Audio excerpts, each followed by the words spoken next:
I welcome you all to my channel. मैं हूं नृपेंद्र और आप देख रहे हैं आपका यूट्यूब चैनल सिंपल मैथ्स 910। और आज हम पढ़ा रहे हैं आपको एक नया टॉपिक जिसका नाम है निर्देशांक ज्यामिति का क्लास 9 का, इसको कहते हैं कोऑर्डिनेट ज्योमेट्री। ये बहुत छोटा सा एक टॉपिक है जिसमें 5-7 ही क्वेश्चन है और इसमें कुछ चीज़ें जानने की हैं, वो आप जान लीजिए। एक टर्म आती है इसमें कार्टेशियन सिस्टम, एक टर्म आती है कार्टेशियन सिस्टम जिसको हिंदी में कहते हैं कार्तीय पद्धति। इस सारी चीज़ को कार्तिक पद्धति कहते हैं, कार्तीय पद्धति कहते हैं। ठीक है, जब हम धीरे धीरे इन सारी चीज़ों के बारे में पढ़ेंगे तो अब समझ में आएगा कि कार्तीय पद्धति क्या है। पहला फिर है कोऑर्डिनेट एक्सिस। ये जो एक्स एक्सिस और वाई एक्सिस हैं इनको कहते हैं कोऑर्डिनेट एक्सिस। जो नीचे वाली रेखा है इसको कहते हैं एक्स एक्सिस, एक्स अक्ष, और इस वाली को कहते हैं वाई एक्सिस यानी वाई अक्ष। फिर जहाँ ये दोनों इंटरसेक्ट करती हैं रेखाएं उसको कहते हैं ओरिजिन, और ओरिजिन को कहते हैं मूल बिंदु। फिर जहाँ पर प्लस वाली संख्याएं हैं वो है पॉजिटिव डायरेक्शन, ये भी पॉजिटिव डायरेक्शन है और ये भी पॉजिटिव डायरेक्शन है। नीचे वाली डायरेक्शन नेगेटिव डायरेक्शन है और लेफ़्ट साइड में जाने वाली भी डायरेक्शन नेगेटिव डायरेक्शन है। और फिर है क्वाड्रेंट्स। इसमें 4 क्वाड्रेंट होते हैं। ये पहला क्वाड्रेंट, ये दूसरा क्वाड्रेंट, ये तीसरा क्वाड्रेंट और ये चौथा क्वाड्रेंट। क्वाड्रेंट को हिंदी में चतुर्थांश कहते हैं। एब्सिसा और ऑर्डिनेट, इस पर एक सवाल ज़रूर आ जाता है पेपर में कि एब्सिसा और ऑर्डिनेट की वैल्यू निकालिए। एब्सिसा को हिंदी में भुज कहते हैं और इसे भुज कहते हैं और इसे कोटि कहते हैं। एक्स की वैल्यू को भुज और y की वैल्यू को कोटि कहा जाता है। ये इंग्लिश में इनको एब्सिसा और ऑर्डिनेट कहते हैं। तो ये सारी चीज़ें हैं, ये पॉइंट्स हैं। ये हम धीरे धीरे इन चीज़ों को आगे जब 3.2 है तो यहाँ पर हमने ये सब कुछ लिखा हुआ है कि ये एक्स एक्सिस है, ये वाई एक्सिस है, ये भुज है, ये कोटि है, ये पॉइंट है, पॉइंट को हिंदी में बिंदु कहते हैं। एक्स की वैल्यू को भुज कहते हैं, वाई की वैल्यू को कोटि कहते हैं। ये होता है ओरिजिन, ओरिजिन के पॉइंट्स होते हैं 0 और 0। ये माइनस वाई है और ये माइनस एक्स है। माइनस एक्स में सारी वैल्यूज़ नेगेटिव होती हैं और माइनस वाई में भी सारी वैल्यू नेगेटिव होती हैं। This is exercise 3.1। इसका पहला सवाल है कि एक अन्य व्यक्ति को आप अपने अध्ययन मेज पर स्टडी टेबल पर रखे स्टडी लैंप की स्थिति किस तरह बताएंगे। मान लीजिए ये आपकी मेज है जिस पे आप पढ़ाई करते हो, स्टडी टेबल है और यहाँ पर रखा है स्टडी लैंप, है ना, यहाँ पर रखा है स्टडी लैंप। दूसरे व्यक्ति को बताना है कि मेरा स्टडी टेबल पर लैंप वहाँ रखा है। तो उसके लिए कैसे आपको बताना पड़ेगा, तो उसका सॉल्यूशन देखिए। सॉल्यूशन, कुछ चीज़ों को हम सिर्फ बोल के बताएंगे, आप उनको धीरे धीरे लिख लीजिएगा। Consider that the lamp is placed on the table. हमने ये मान लिया कि लैंप टेबल पर रखा है। अब इसकी 2 एडजेसेंट यानी कि इससे लगती हुई जो इसकी भुजाएं हैं AD और DC को हमने कंसिडर किया और लैंप से इन भुजाओं पर परपेंडिकुलर ड्रॉ किया।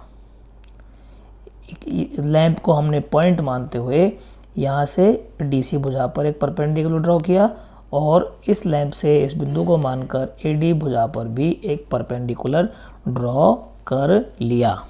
मान लिया कि लैंप से AD की दूरी 20 सेंटीमीटर है और DC की दूरी 30 सेंटीमीटर है। ठीक है, जो लेंथ है परपेंडिकुलर की, length of perpendicular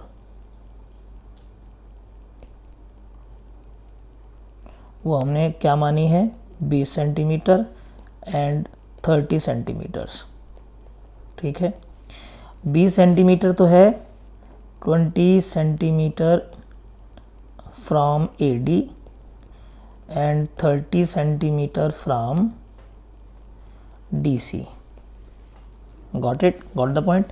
Let now the position of the lamp from the left side is 20 centimetre and from the left यानी कि यहाँ से तो 20 सेंटीमीटर है and from the lower edge, इस वाले एज से 30 सेंटीमीटर है। This can also be written as इसको हम ऐसे भी लिख सकते हैं 20 एंड 30 x और y। पहले वैल्यू आती है x की, फिर वैल्यू आती है y की। Where 20 represents the perpendicular distance of the lamp from the edge AD and 30 represents the perpendicular distance of the length from the edge DC। बस यही हमें इन चीज़ों को शब्दों में लिख देना है। That is all about question number 1। Now move on to question number 2। Question number 2 ये बड़ा ही लंबा क्वेश्चन है, समझने में थोड़ा टाइम लगेगा, लेकिन इसका जो आंसर है वो चुटकियों में निकल के आएगा। सड़क योजना कैसे? एक नगर में 2 मुख्य सड़कें हैं, ठीक है, जो नगर के केंद्र पर मिलती हैं। ये 2 सड़कें उत्तर दक्षिण दिशा और पूर्व पश्चिम दिशा में हैं, यानी कि एक ऐसे जा रही है और एक ऐसे जा रही है, और इसके बिल्कुल केंद्र पर दोनों आपस में मिलती हैं। नगर की अन्य सड़कें इन मुख्य सड़कों के समांतर 200 मीटर की दूरी पर हैं, यानी ये सड़कें तो यहाँ हैं, इसके 200 मीटर, एक सड़क यहाँ है, एक सड़क यहाँ है, एक सड़क यहाँ है, इसके 200 मीटर यहाँ है, एक 200 मीटर यहाँ पर है, एक 200 मीटर यहाँ, एक जाल बिछा हुआ है, ठीक है। 1 सेंटीमीटर बराबर 200 सेंटीमीटर।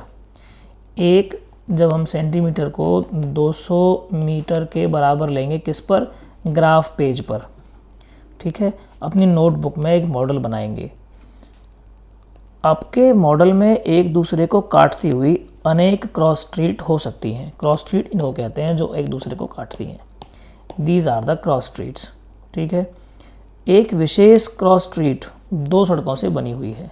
विशेष क्रॉस स्ट्रीट है, 2 सड़कों से बनी हुई है, जिनमें एक उत्तर दक्षिण दिशा में जाती है और दूसरी पूर्व पश्चिम दिशा में जाती है। एक ऐसे जाती है और एक इस तरफ जाती है, ठीक है। यदि दूसरी सड़क, कौन सी?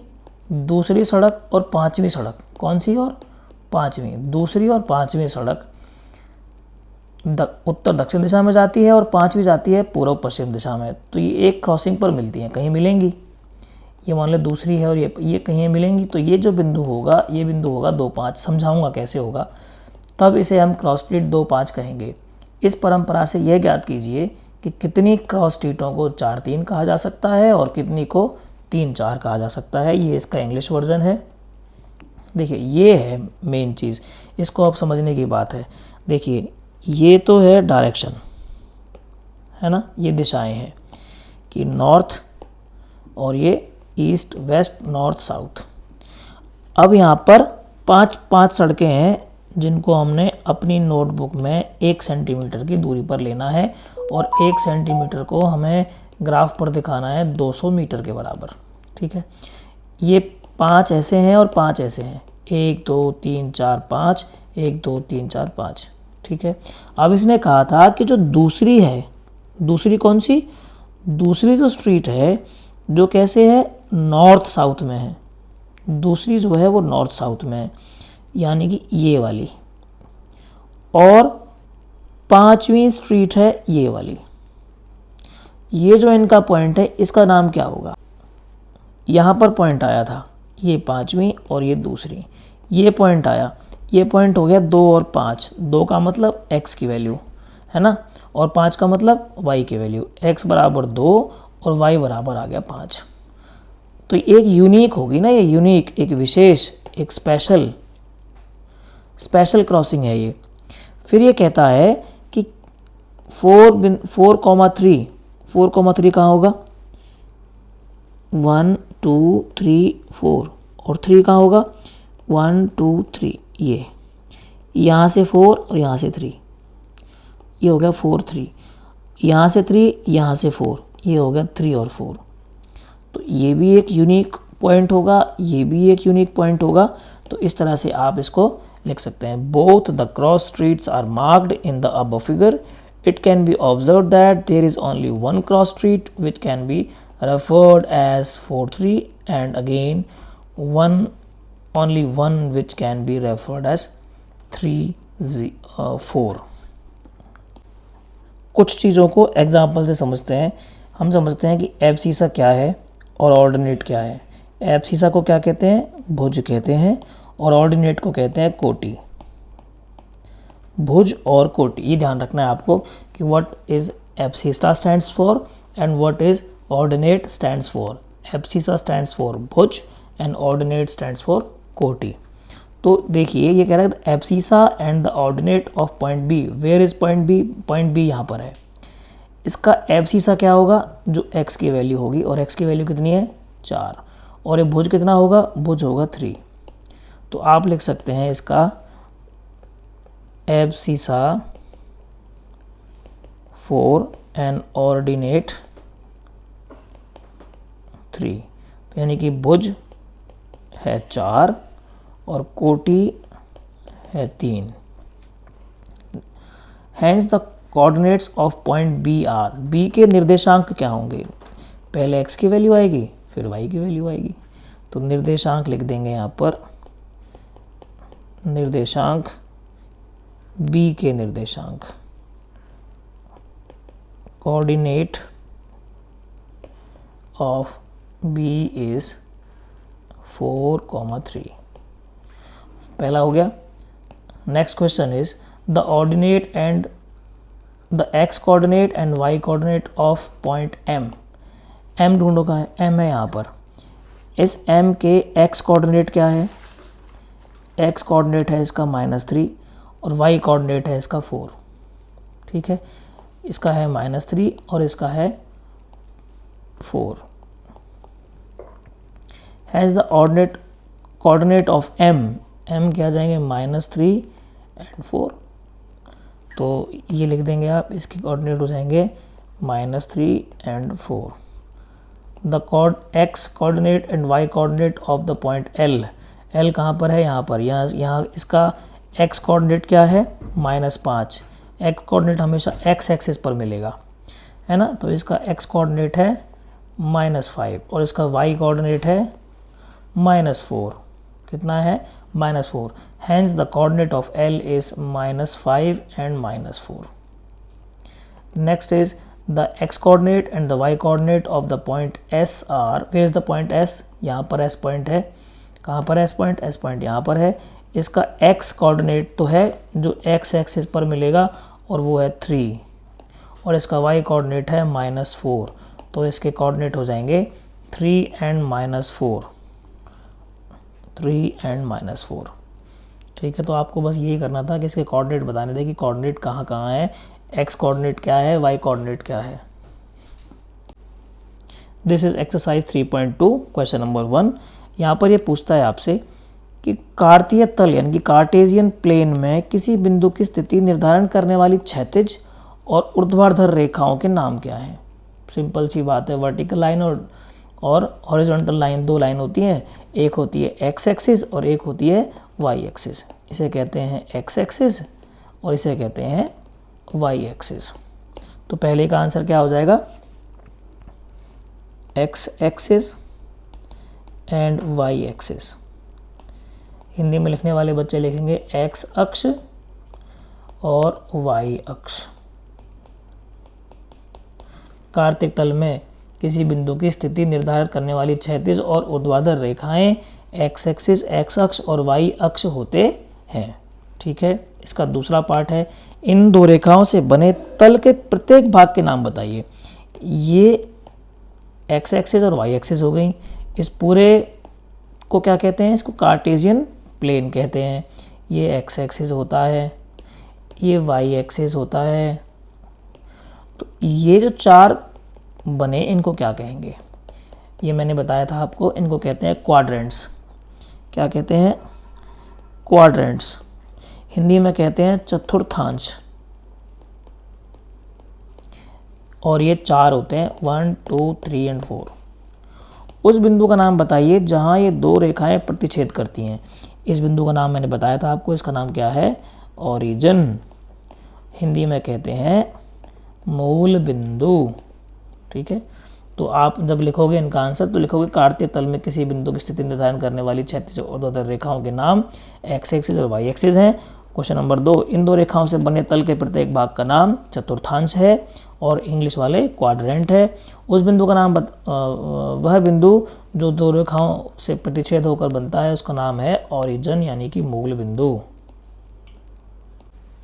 एक्सरसाइज 3.2 का ये लास्ट क्वेश्चन है और इस चैप्टर का भी लास्ट क्वेश्चन है।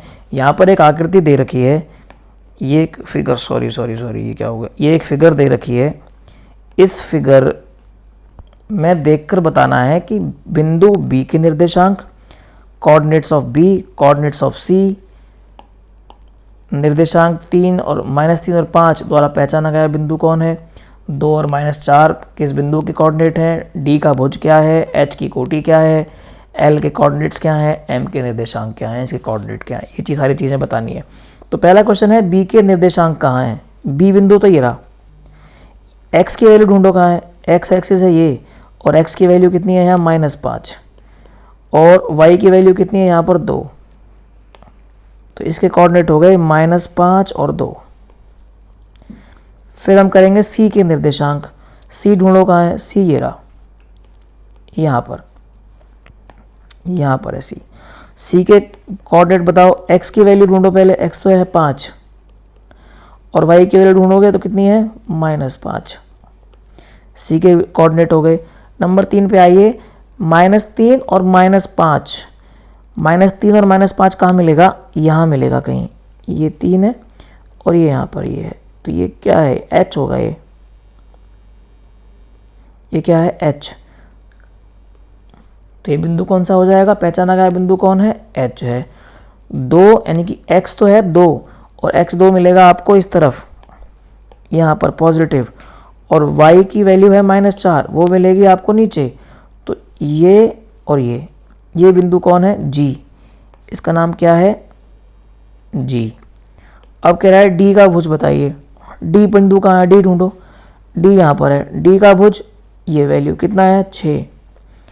H की कोटि, H यहाँ पर है, कोटि कौन सी है, जो y के खड़ी हुई वैल्यू है, ये वाली वैल्यू है, ये कितनी है, यहाँ से यहाँ तक कितनी थी, -3। L के निर्देशांक बताइए। L बिंदु कहाँ है, L कहाँ गया, M, ये रहा L यहाँ पर। L बिंदु के निर्देशांक क्या है, L किस पर है, y पर है, तो y की वैल्यू तो 5 हो गई, और x कहाँ है उसका, यहाँ पर 0 पर है, तो ये हो गया 0। x की वैल्यू 0 हो गई और y की वैल्यू 5 हो गई। m के निर्देशांक बताने हैं। m बिंदु यहाँ पर है, ये वैल्यू किसकी हो गई, ये तो हो गई x की, क्योंकि ये x एक्सिस पर है, और y की वैल्यू यहाँ है ही नहीं, तो y की वैल्यू क्या हो गई 0, तो -3 और 0, ये m के निर्देशांक हो गए। तो ये चैप्टर ख़त्म।